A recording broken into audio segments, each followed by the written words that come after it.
24 প্রহর উপলক্ষে পদমপুর গ্রামে প্রায় 2000 ভক্তকে প্রসাদ খাওয়ানো হলো মঙ্গলবার দুপুর 1টা নাগাদ। প্রতি বছরের মতো এবারও রাজনগর ব্লকের অন্তর্গত পদমপুর গ্রামবাসীদের উদ্যোগে 24 প্রহর উপলক্ষে নাম সংকীর্তনের আয়োজন করা হয় পদমপুর গ্রামে। হরিনাম সংকীর্তনের এই অনুষ্ঠানে যোগদান করেন পদমপুর গ্রাম সহ আশেপাশের বহু ভক্ত।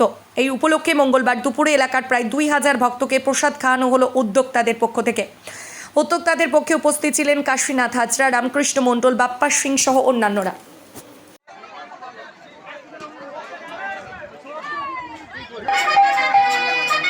Radhe Radhe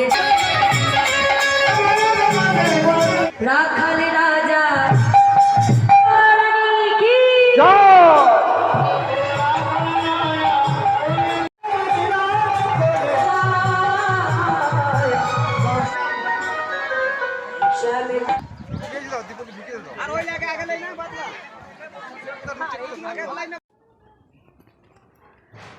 bureau report, PB বার্তা।